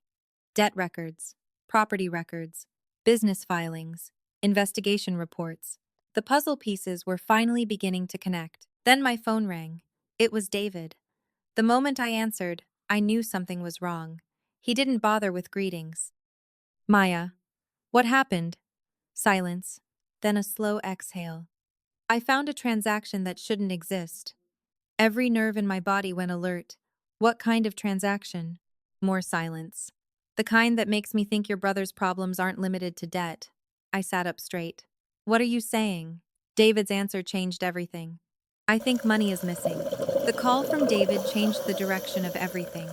Until that moment, I believed Brad's biggest problem was debt. Debt was ugly, but it was understandable. Businesses failed every day. Markets changed. Projects collapsed. People made bad decisions. What David described over the phone was something very different. Missing money wasn't failure. Missing money meant someone had moved funds that should still exist. The next morning, I drove to his office before sunrise. He was already there waiting for me with 3 thick folders spread across a conference table. The expression on his face told me this wasn't good news. "Tell me I'm overreacting," I said. David didn't smile. "I can't." For the next 2 hours, we followed a trail of transactions through corporate filings, loan disclosures, and public records. Most of it looked ordinary at first glance. Payments, transfers, refinancing, debt restructuring. The kind of paperwork nobody pays attention to unless they're specifically looking for trouble. Then the pattern started appearing. Money would leave one company. A few days later, it would appear somewhere else. Then it would move again. Then again. Every transfer had a justification. Every transfer had documentation. Every transfer looked legal when viewed by itself. Together, however, they told a different story. The same money seemed to be moving in circles while debts continued growing. "Who owns these entities?" I asked. David opened another file. "That's where things get interesting." The first company belonged to a consulting group. The consulting group belonged to a holding company. The holding company belonged to another LLC, 3 layers deep. Complicated enough that most people would stop digging. David didn't stop. He turned one final page and pointed to a name. Chloe Carter. I stared at the document, then looked again. "You're sure?" "Registered manager." My stomach tightened. Chloe had spent weeks acting like a concerned wife caught in the middle of a family dispute. Meanwhile, her name was connected to multiple companies sitting directly inside the financial maze surrounding Brad. Suddenly, several conversations from the previous months started making more sense. The defensive answers, the carefully rehearsed statements, the constant effort to portray Brad as a victim. She wasn't protecting him from the outside. She was protecting something she was involved in herself. David slid another document toward me. That's not the worst part. The next file contained transfers connected to personal accounts. I immediately recognized the names. My parents. I felt a cold sensation spread through my chest. "No," David nodded. "I checked the records twice. The transfers stretched back years. Small amounts at first, then larger amounts. Then amounts large enough to change someone's retirement plans. Every time Brad encountered trouble, money appeared. Every time he needed help, another transfer followed. Yet despite years of support, the debts continued growing. Nothing improved. Nothing stabilized. Nothing recovered. It was like watching someone pour buckets of water into a hole with no bottom. By the time I left David's office, I wasn't angry anymore. I was worried. Not about Brad. About my parents. They believed they were helping their son survive a difficult period. They had no idea how much they had already sacrificed. That afternoon, I drove directly to their house. My father answered the door. The moment he saw my face, his expression changed. He knew I wasn't there for a social visit. 20 minutes later, both of my parents sat across from me at the kitchen table. I placed several documents between us. My mother looked confused. My father looked nervous. Neither reaction surprised me. "How much money have you given Brad?" I asked. My father immediately leaned back in his chair. "That's private. Dad, it's family business." I slid the first transfer record toward him. His eyes dropped to the paper. Then another. Then another. With every page, his expression became harder to read. My mother slowly reached for one of the documents. Several seconds later, her face went pale. "Marcus?" she whispered. My father didn't answer. "Marcus?" she repeated. This time, there was fear in her voice. Real fear. He finally lowered his eyes. The silence told her everything. "How much?" she asked. He named a number. My mother physically recoiled. I had never seen that look on her face before. Shock, betrayal, disbelief, all at once. "You told me it was less than half that." My father rubbed his forehead. "I was trying to protect you." "Protect me?" she asked. "By lying to me?" Nobody spoke. For years, my mother had defended Brad almost as fiercely as my father. Now she was discovering she hadn't been trusted with the truth either. My father looked exhausted, older than I remembered. Every time he came to me, he said he was close. The sentence sounded pathetic the moment it left his mouth. Close to a breakthrough, close to a contract, close to success, close to recovery, always close. Never there. My mother began crying quietly. Not because of the money, because she was finally realizing how many years had been built on excuses. "How much does he owe now?" she asked. My father didn't answer. "Marcus." Still nothing. Then something changed in his expression. Regret. Genuine regret. The kind that arrives when someone finally understands the consequences of their decisions. "I signed paperwork," he said quietly. Every instinct in my body immediately went on alert. "What paperwork?" He stared at the table. "Collateral paperwork." The room became completely silent. My mother stopped crying. I felt my pulse accelerate. "Collateral for what?" My father swallowed hard. For several seconds, I thought he wasn't going to answer. Then he whispered, "A loan extension." The words hit like a hammer. Loan extensions don't happen without security. Lenders want guarantees. Assets. Property. Something they can take if things go wrong. "What collateral?" I asked. My father closed his eyes. My mother suddenly looked terrified. Truly terrified. It was the look of someone realizing a disaster might be much larger than they imagined. "Marcus," she said softly, "what did you sign?" He couldn't answer. Not immediately. The silence stretched so long it became unbearable. Then he finally looked up at me. The fear in his eyes told me the truth before the words arrived. Whatever he had signed, he no longer believed Brad had been honest about it. And if my father no longer trusted Brad's explanation, then the situation was far worse than missing retirement money. Because for the first time since this started, I wasn't looking at a family argument over a house. I was looking at the possibility that someone had used assets they never had the legal right to touch. And if that was true, then everything we had uncovered so far was only the surface of a much bigger disaster. The look on my father's face stayed with me long after I left their house. For most of my life, Marcus Carter had been the strongest person in every room. Even when he was wrong, he sounded certain. Even when he made mistakes, he acted like he was in control. That afternoon was different. For the first time, I saw fear. Real fear. Not fear of losing money. Fear of discovering he had been manipulated by the very person he had spent decades protecting. The next morning, David called before 8 o'clock. His voice sounded tense. "I think I found it." I sat upright immediately. "Found what?" "The collateral paperwork." Every trace of sleep vanished. 20 minutes later, I was sitting across from him in his office. Several new files covered the conference table. David looked exhausted. I spent half the night pulling records. What did you find? Instead of answering, he slid a document toward me. I recognized my father's signature instantly. The date matched the period when Brad claimed he was negotiating project financing. At first glance, the paperwork looked routine. Then I reached the attachment pages. My stomach dropped. No. David nodded slowly. Yeah.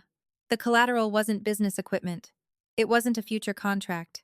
It wasn't inventory. It was real estate. Real estate connected to family assets. I continued reading. Every page made the situation worse. The property descriptions referenced land connected to trust holdings, easements, and future development interests. Nothing had technically transferred ownership. Nothing had technically violated the trust. But the documents relied on assumptions that the property would eventually become available for development. Brad had essentially built financing promises around assets he did not control. Can he legally do this? I asked. David leaned back. That's going to be a very expensive question for several attorneys. I stared at the paperwork. Suddenly everything fit together. The urgency, the pressure, the threats, the APS complaint. Brad didn't simply want Nana's house. He needed the house. Without it, promises he had already made could collapse. And if those promises collapsed, lenders would start asking questions. Serious questions. David slid another file across the table. There's more. Those 3 words were becoming my least favorite phrase in the English language. I opened the folder. The first page showed internal communications connected to one of Brad's companies. The second page contained invoices. The third page contained transfers. Then I found the number. For several seconds I thought it was a typo. 2.1 million? David nodded. That's the amount we can currently track. I stared at him. Track from where? He pointed toward the records. That's the problem. The money entered company accounts. Then it started moving. I followed the transactions, company to company, account to account, entity to entity. Every movement had a justification: consulting fees, development expenses, administrative costs, strategic planning. The descriptions sounded professional. The money trail didn't. Large amounts vanished into entities with almost no actual business activity. Other payments moved through companies connected to Chloe. Some disappeared into accounts that generated almost no visible output. I felt a chill run through my body. This wasn't ordinary debt anymore. This was money that should have produced something. Projects, assets, revenue, growth. Instead, huge portions seemed to evaporate. Can we prove fraud? I asked. David immediately shook his head. Not yet. I appreciated the honesty. Too many people jump to conclusions. David never did. Can we prove something is wrong? Absolutely. That answer mattered. By noon, I had enough information to understand the shape of the disaster even if I couldn't yet see every detail. Around 3 o'clock, my mother called. She sounded different, not defensive, not angry, defeated. Can you come over? She asked. When I arrived, I found her sitting alone at the kitchen table. My father wasn't there. Where's Dad? I asked. She looked toward the window.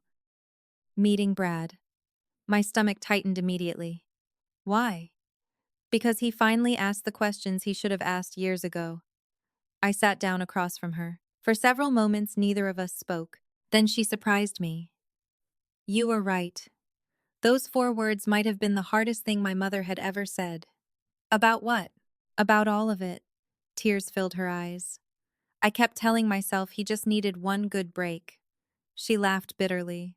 One good break for 15 years. I didn't know what to say. Some realizations arrived too late to feel satisfying. This was one of them. Do you know how many times your father paid off a problem? She asked quietly. I shook my head. Neither do I, her voice cracked. Because he stopped telling me. That hurt more than the financial records. The money wasn't the only thing Brad had taken. He had taken trust. He had taken honesty. He had taken years from people who loved him.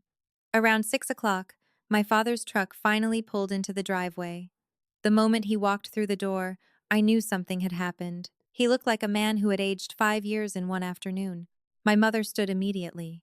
What did he say? My father didn't answer right away.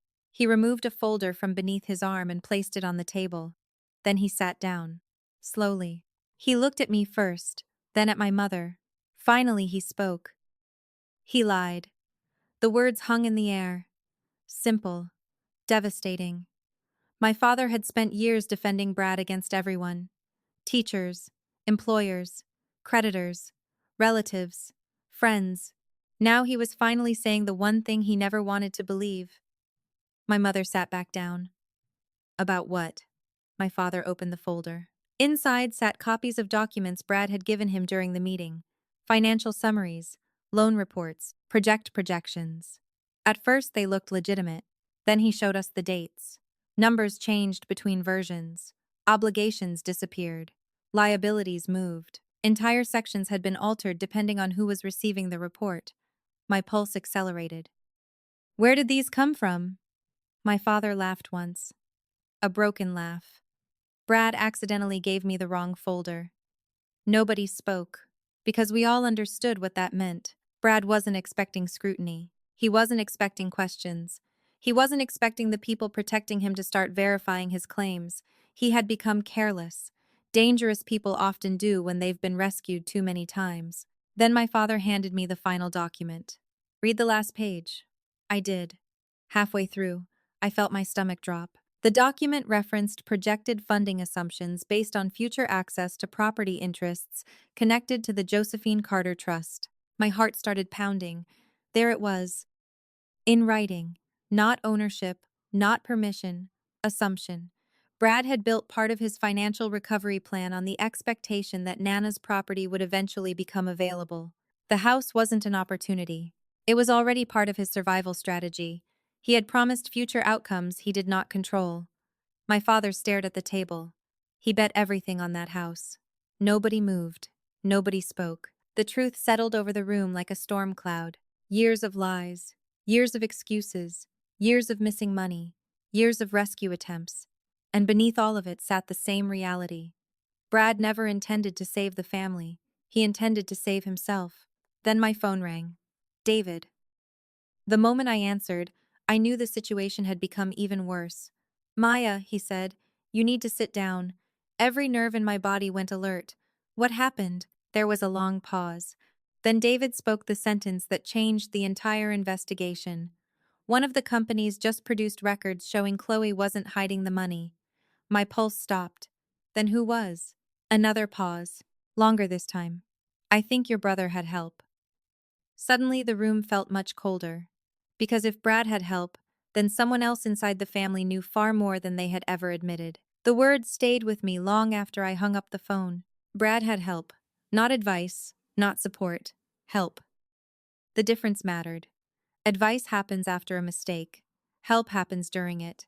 If David was right, then someone inside the family knew far more than they had ever admitted. The question was who. For the next 3 days, I barely slept. Every conversation from the past year replayed in my mind. Every family dinner, every holiday gathering, every strange reaction that felt insignificant at the time. I kept returning to the same person, Chloe, not because she was guilty, because she was always present when financial decisions were discussed, yet somehow never appeared responsible for anything. She was involved in everything while remaining accountable for nothing. The more I thought about it, the stranger it seemed. Then on Monday morning, my phone rang. The caller ID showed Chloe Carter. I stared at the screen for several seconds before answering. Hello? Silence. Then a quiet voice. We need to talk. My pulse immediately accelerated. About what? Another pause. Not over the phone. The line went dead. 2 hours later, I sat across from Chloe in a small coffee shop nearly 30 miles from her house. The location alone told me this wasn't a casual conversation. Chloe looked exhausted. Her makeup couldn't hide it. Dark circles sat beneath her eyes. Her hands trembled slightly every time she reached for her coffee. For the first time since this began, she didn't look arrogant. She looked scared. Why are we here? I asked. Chloe stared out the window. Because I think Brad is going to destroy all of us. The statement caught me completely off guard. For months she had defended him, protected him, enabled him. Now she sounded terrified of him. Start talking. She laughed bitterly. You know what's funny? I didn't answer. For years, I thought I was helping build something. Her eyes lowered toward the table. Turns out I was helping hide it. The conversation that followed changed everything. Chloe didn't begin with money. She began with lies. Small lies at first. Brad hiding overdue bills. Brad hiding lawsuits. Brad hiding loan notices. Then the lies grew larger. Entire accounts she wasn't allowed to access. Financial statements she wasn't allowed to review. Meetings she wasn't allowed to attend. Every time she asked questions, Brad had an answer ready. Every time she expressed concern, he accused her of not believing in him. The pattern sounded painfully familiar. It was the same manipulation he used on everyone else. The difference was that Chloe had lived with it every day. "When did you realize something was wrong?" I asked. She looked directly at me. "The retirement money." My stomach tightened. "You knew?" She nodded slowly. "Not at first." Then she explained. Brad told her my parents had voluntarily invested in one of his projects. Months later, she discovered the money hadn't gone where he claimed. When she confronted him, he exploded. According to Chloe, it was the first time she genuinely feared him. Not physically, financially, emotionally, psychologically.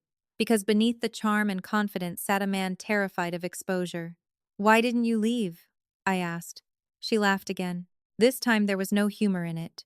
Because by then I was already involved. There it was, the answer I had been expecting. Chloe wasn't innocent. She wasn't the mastermind either. She was something far more realistic. An accomplice who convinced herself she wasn't one. "The companies," I said. She nodded immediately. "My name is on several of them." "Why?" "Because Brad asked me to sign paperwork." That answer alone wasn't enough. People sign paperwork all the time. Chloe understood what I was asking. At first I thought they were normal business entities. Her voice dropped. Later I realized they were being used to move money. Silence settled between us. Finally I asked the question that mattered most. "Did you know money was missing?" Chloe closed her eyes. For several seconds she didn't answer. Then she whispered, "Not at the beginning." That was all I needed to hear. Not at the beginning meant yes at the end. She knew. Maybe not everything. Maybe not immediately. But she knew. Tears appeared in her eyes. "You have to understand something." "What?" "I never thought it would get this far." The statement sounded pathetic, also completely believable. Most people don't wake up intending to participate in disaster. They cross lines one step at a time. By the time they realize where they're standing, the damage is already done. Chloe reached into her purse and removed a flash drive. My pulse immediately accelerated. She placed it on the table between us. Neither of us touched it. "What's on there?" I asked. Her answer came instantly. "Everything I could find." For a moment, neither of us spoke. Then she added something that made my blood run cold. "Maya, the missing money isn't the worst part." Every nerve in my body went alert. "What do you mean?" Chloe looked around the coffee shop before lowering her voice. "Brad wasn't moving money because he thought he could save the business." A chill ran through me. "Then why?" Her eyes filled with tears again. This time they looked genuine. "Because he already knew it couldn't be saved." The world seemed to stop moving. Every explanation I had built over the past several weeks suddenly shattered. If Brad knew the business was doomed, then everything changed. The loans, the pressure on Nana, the retirement money, the shell companies. None of it was about recovery. It was about survival after collapse. "How long has he known?" I asked. Chloe swallowed hard. "At least a year." I couldn't speak. A year. For an entire year he had continued taking help from my parents, continued chasing Nana's property, continued making promises, continued lying. Chloe pushed the flash drive toward me. "There's something else." My heart pounded. "What?" She looked directly into my eyes. "You were right about one thing." "What thing?" Her voice dropped to a whisper. "Brad didn't do this alone." Silence.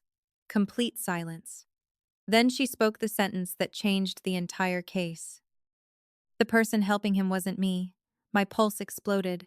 "Who was it?" Chloe hesitated. For the first time since the conversation started, she looked truly afraid. Then she whispered a single name. My father's name. And in that moment, every assumption I had about who was guilty and who was merely manipulated suddenly became impossible to trust. My father's name hit the table harder than any document Chloe could have handed me. For several seconds, I simply stared at her, waiting for her to take it back, waiting for her to explain that she meant he had been careless or trusting or foolish. But Chloe didn't look like someone exaggerating. She looked like someone terrified of what she had just confessed. "Say that again," I said quietly. Her hands tightened around her coffee cup. "Dad helped him." The words made the whole room feel smaller. Helped him how? Chloe looked away. Brad couldn't get the larger loans approved without someone respectable attached to the paperwork. Dad had the reputation, the board seats, the community connections. Lenders trusted him. I felt my stomach twist. For weeks I had been allowing myself to believe my father was arrogant, prideful, and manipulated by the golden child he refused to stop rescuing. That was painful enough. But this was different. This meant he hadn't just been fooled. He had opened doors. He had lent Brad credibility. He had helped dress a sinking ship in respectable clothing and sent it back into the water with more people on board. "Did he know about Nana's property?" I asked. Chloe's silence answered before her mouth did. "Not everything." "That is not an answer." She swallowed hard. He knew Brad was using future access to the property as part of a financing package. He said it would be fine because the family would eventually convince Nana to cooperate. The anger that moved through me then was so cold it almost felt calm. My father had sat at that dinner table pretending the sale was a practical family decision, while knowing Brad had already built financial promises around a home he had no right to touch. He had not been reacting to a crisis. He had been participating in one. I picked up the flash drive Chloe had given me and stood. "If you're lying to save yourself, I will bury you with him." She nodded, tears streaking down her face. "I know." By that evening, David had verified enough of Chloe's files to confirm the nightmare. My father had signed recommendation letters, lender assurances, and private statements supporting Brad's financial credibility. Some documents were technically legal, others were dangerously misleading.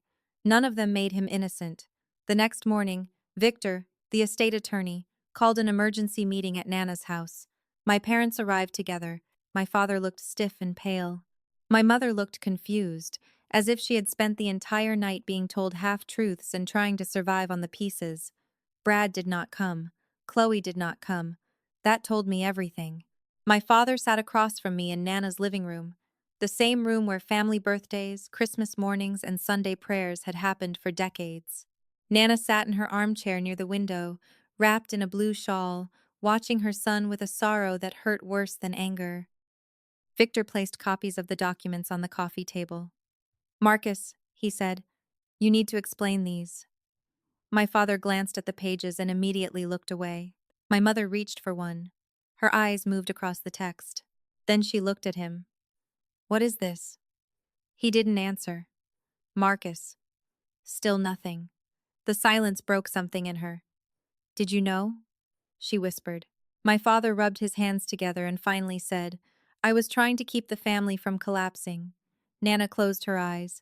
My mother went completely still. I had expected denial. I had expected anger. I had expected him to blame Brad again.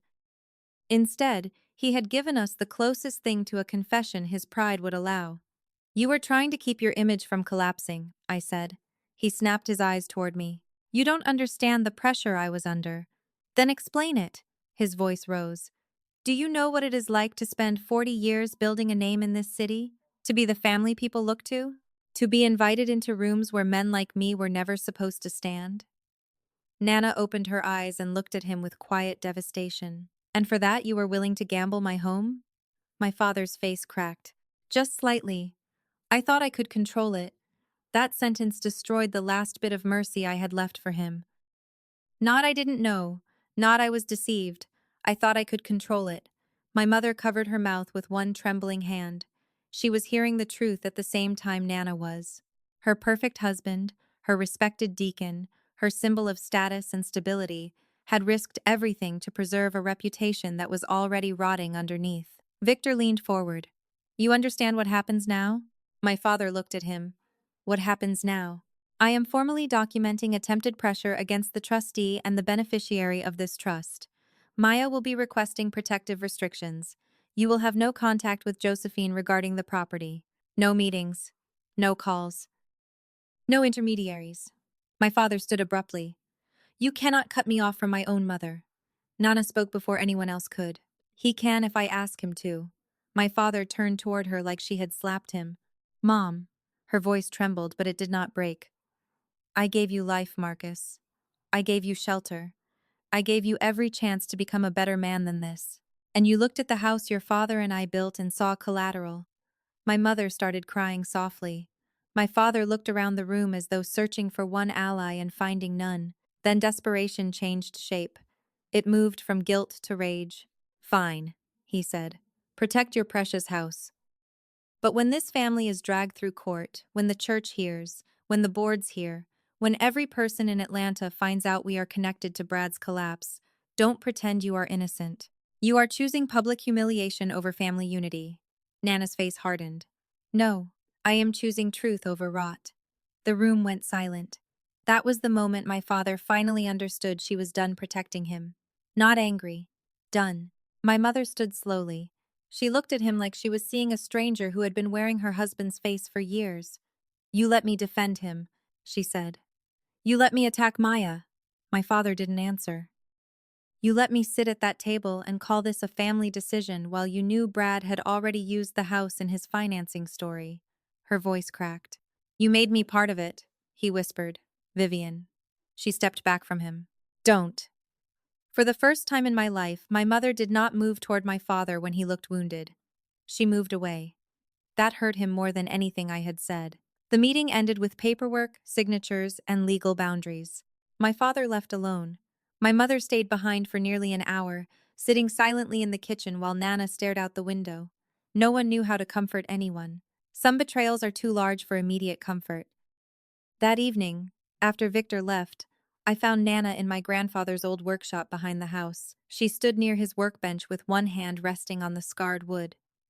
He built this bench the year Marcus was born, she said quietly. He said every house needs a place where broken things can be made useful again. I stood beside her, saying nothing. Nana picked up one of his old chisels. I kept thinking Marcus would remember who he was if I gave him enough time. Her eyes filled with tears. But some people don't forget who they are, Maya. They choose who they become. That was the emotional truth I had been avoiding. Brad was not the only villain. Chloe was not the only accomplice. My father had chosen status over integrity. My mother had chosen image over compassion. The family I spent years trying to belong to had never truly existed. It was a portrait hanging crooked on a cracked wall, and now the wall had finally split open. Before we went back inside, my phone buzzed. It was David. The message contained only one sentence and one attachment. You need to see what Brad filed this afternoon. I opened the attachment and my blood went cold. Brad had submitted emergency documents claiming the trust was fraudulent, Nana was mentally compromised, and I had manipulated her for personal control of the estate. At the bottom of the filing was a sworn supporting statement from Marcus Carter. My father had left Nana's house, looked his mother in the eye, heard her pain, and still signed against her. In that moment, whatever was left of my old family died completely. My father's sworn statement sat on my desk like a final act of betrayal. For nearly a week, Brad's legal team tried to use it as a weapon. They argued that Nana had been manipulated. They argued that the trust should be reviewed. They argued that I had isolated her from family members for personal benefit. On paper, it sounded serious. In reality, it was desperation. The problem for Brad was that facts don't disappear simply because someone signs a document. Every allegation he made created another opportunity for scrutiny. Every motion he filed generated another request for records. Every attempt to attack the trust opened another door into his finances. For the first time since this nightmare began, the pressure was no longer moving toward Nana. It was moving toward him. 3 weeks later, the first major collapse arrived. One of Brad's lenders demanded a complete audit after discovering inconsistencies between financing disclosures and internal company records. Another lender followed, then another. Suddenly, people who had trusted paperwork started comparing paperwork. The results were devastating. Transfers that once seemed hidden became impossible to explain. Money trails that looked harmless individually began forming a clear picture when viewed together. The $2.1 million wasn't merely missing. It had been moved through multiple entities while investors, lenders, and family members received completely different versions of the truth. The legal consequences arrived faster than anyone expected. Civil lawsuits multiplied. Financial investigators became involved. Several projects immediately froze. Contractors stopped work. Investors demanded answers. Within 2 months, Brad Carter Development Group effectively ceased operating. The man who spent years presenting himself as a visionary builder watched his business collapse under the weight of its own deception. Yet the hardest moment wasn't financial. It was public. The church my parents had attended for decades held a special leadership meeting after details of the investigation became widely known. My father had spent 40 years building a reputation for integrity. Now members were asking why he signed documents supporting claims he never verified, why he used his credibility to help shield Brad, why he remained silent while an elderly woman was pressured for access to her own home. He resigned from every leadership position before they could remove him. Nobody celebrated, not even me. Some consequences don't feel like victories. They feel like funerals. Chloe cooperated fully once attorneys became involved. The flash drive she gave me ultimately protected her from the worst outcomes, but it didn't save her marriage. Within months, she filed for divorce. During one of our final conversations, she admitted something that stayed with me. "The worst part wasn't losing Brad," she said. "The worst part was realizing I stopped recognizing myself years ago." She left Atlanta shortly afterward and started over in another state. For the first time in years, she wasn't helping anyone maintain a lie. My mother suffered differently. No court punished her. No investigator accused her. Her punishment came from the truth itself. She spent months replaying every decision, every defense, every excuse she had made for Brad. One afternoon, she visited Nana alone. No lawyers, no documents, no agenda, just a daughter-in-law carrying years of regret. I watched them sit together on the back porch for nearly 3 hours. When my mother finally left, both women had been crying. Neither discussed the conversation afterward. Some healing happens quietly. It doesn't need witnesses. Brad's final downfall arrived during a civil hearing connected to the missing funds. The courtroom wasn't packed with reporters or dramatic spectators. Real life rarely works that way. Instead, the room contained lenders, attorneys, accountants, and people whose lives had been damaged by his decisions. One by one, the evidence was presented. Contradictory financial statements, hidden transfers, misleading disclosures, broken representations. By the end of the hearing, nobody was arguing that Brad had merely made mistakes. The only question remaining was how much damage he had caused. When the judge issued the final ruling months later, Brad lost nearly everything he spent years trying to protect. His business assets were liquidated. Multiple judgments were entered against him. Future earnings were attached to repayment obligations. The empire he imagined building disappeared under court supervision, one piece at a time. I attended the final proceeding with Nana. As we left the courthouse, Brad stood alone near the parking lot. Older, thinner, exhausted. For a moment, he looked like the brother I remembered from childhood. Then he looked at Nana. Tears filled his eyes. "I never wanted it to end like this." Nana studied him quietly. "That's because you never believed consequences would apply to you." He didn't argue. For once, he had no argument left. He simply nodded. Then he whispered the words nobody thought they would ever hear from him. "I was wrong. It didn't erase anything. It didn't repair anything. But it mattered. Because accountability finally existed where excuses used to live." A year later, Nana still lived in her home. The workshop remained exactly where my grandfather built it. The garden still bloomed every spring. The porch still filled with sunlight every afternoon. Nothing had been demolished. Nothing had been sold. One Saturday morning, our family gathered there again. Not the old family. That family was gone. This gathering was smaller, healthier, honest. My mother was there. A few cousins were there. Several neighbors stopped by. Nana sat in her favorite chair while children from the neighborhood played in the yard. At one point, she reached for my hand and smiled. "Your grandfather would have liked this." I looked around the property. The house, the workshop, the trees, the memories. Everything Brad saw as an asset still existed because someone finally chose principles over pressure. Several months later, the local historical society honored Nana for her contributions to the community and her decades of volunteer work. The recognition wasn't about lawsuits or trusts or family drama. It was about the life she actually lived. During the ceremony, people lined up to thank her: former students, neighbors, church members, families she had helped through difficult times. Watching her stand there surrounded by genuine respect felt better than any courtroom victory.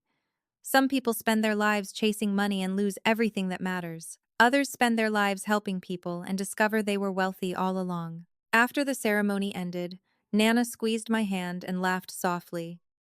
You know what's funny? What? Brad spent years trying to take this house because he thought it was the most valuable thing I owned. I smiled. And? She looked around at the people gathered near the community center. Friends, neighbors, children, families. He was wrong. As the sun set behind the building, I realized she was right. The real inheritance had never been the property. It was character, integrity, trust.